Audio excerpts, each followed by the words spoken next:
De mon point de vue de maire, je considère l'année 2013 comme une réussite. Pour la 3e fois de suite, nous avons terminé l'année budgétaire en équilibre. Cela signifie la stabilité budgétaire. Depuis 3 ans, nous arrivons à gérer ce quartier de façon équilibrée. En plus, en ayant créé une cagnotte disponible en cas d'urgence. Mais je ne suis pas content en voyant certaines affaires juridiques dont le verdict tarde toujours à venir. D'autre part, le niveau sonore dans les rues ne cesse d'augmenter. Ces problèmes récurrents n'ont pas de solution facile. Les jeux d'échecs nous apprennent à ne pas perdre courage si notre position actuelle s'avère difficile.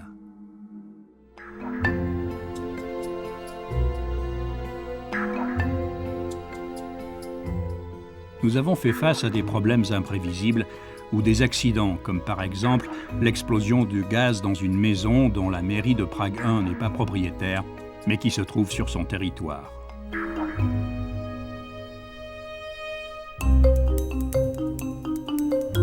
Un homme politique local se doit de prendre soin des habitations, mais aussi de leurs habitants. Dans le cas des événements dramatiques comme celui-ci, la mairie doit agir.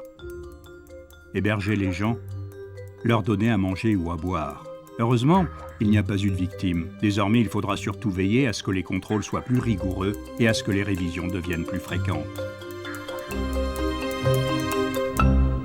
Sousedství FAMu a Fakulty sociálních věd, místo, kudy denně procházejí stovky mladých lidí. V 10 ráno jim otřásl nejničivější výbuch, jaký Česko v posledních letech zažilo. Silná exploze v bezprostředním okolí ničila auta, okna i domy. Výbuch slyšeli lidé až kilometr daleko.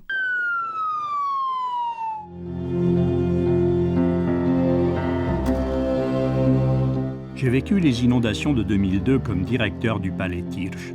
Prague était alors bien moins préparée à affronter ce genre de catastrophe et ses graves conséquences.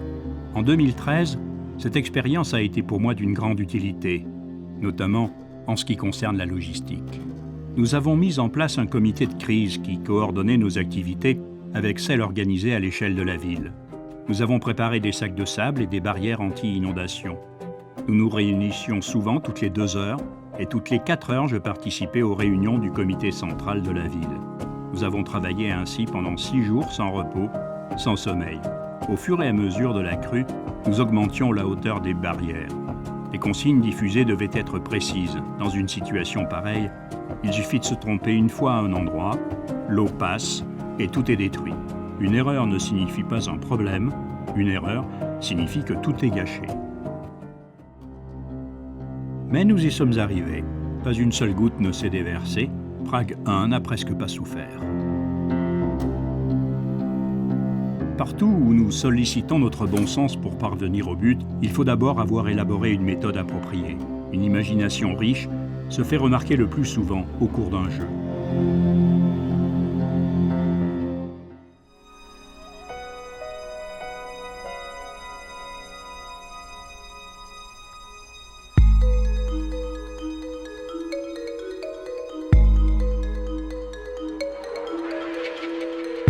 L'année 2013, marquée par de grands investissements, a été d'une importance primordiale.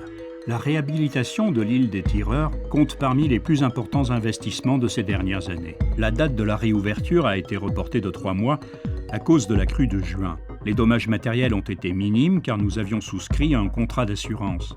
Les 60 arbres nouvellement plantés et une pelouse de presque 1 hectare ont été seulement arrosés, disons un peu trop. Une réhabilitation réussie, faite selon un projet d'architecte spécialiste de l'architecture des jardins, a pu rendre à l'île son caractère de zone de repos et de loisirs. Nous y avons construit un terrain de jeu pour les enfants et un ascenseur, permettant maintenant pour la première fois l'accès aux mamans avec les poussettes et aux personnes handicapées. L'île, située au cœur de la ville de Prague, est ainsi redevenue zone de repos.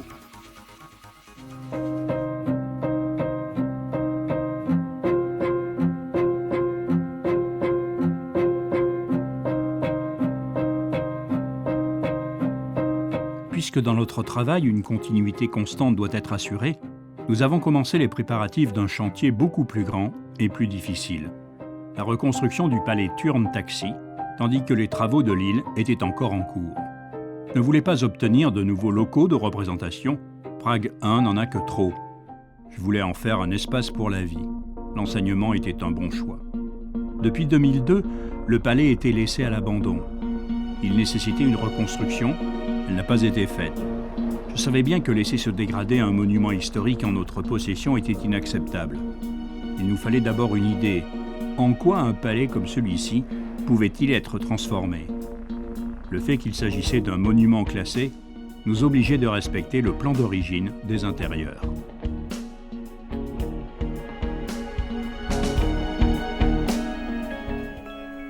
Nous cherchions donc à lui trouver une nouvelle vocation.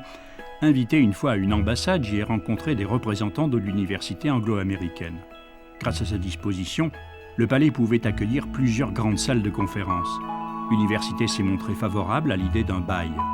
Finalement, la transformation du palais Turn Taxi en un établissement d'enseignement était une excellente idée. Une fois publié le projet de bail, nous avons reçu une seule offre, celle de l'université anglo-américaine. Un bail annuel a été négocié d'un montant de l'ordre de 9 millions de couronnes pour une durée de 15 ans. Or, une fois reconstruit, ce bâtiment aura une vie bien plus longue.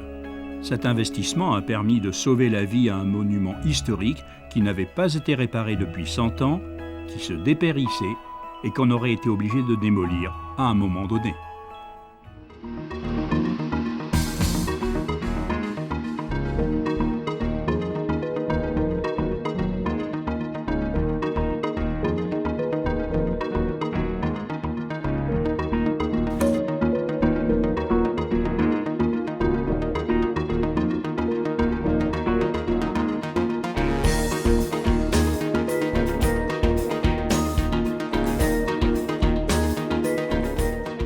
Dámy a pánové, dovolte mi, abych vám popřál všechno nejlepší do roku 2014.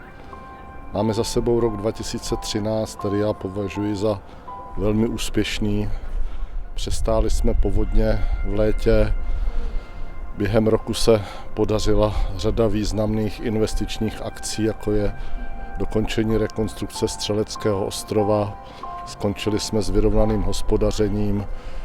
Začala rekonstrukce Tun-Taxisova paláce, dokončili jsme inventarizaci, dokončili jsme audit, který konečně po roce a půl rekonstrukce účetnictví dokázal, že městská část Praha 1 má auditovanou správu bez výhrad. Jsem hrozně rád také, že to není jenom o tom, že se stříhají pásky, ale je to o poctivé každodenní práci, která vrcholí tím, že úřad funguje ve své kontinuitě. Přál bych nám všem, aby jsme v příštím roce mohli před vás předstoupit s čistým svědomím a aby úřad městské části Praha 1 byl tím místem, kde obyvatelé naší městské části najdou podporu a záštitu. Na zdraví a na úspěchy v roce 2014.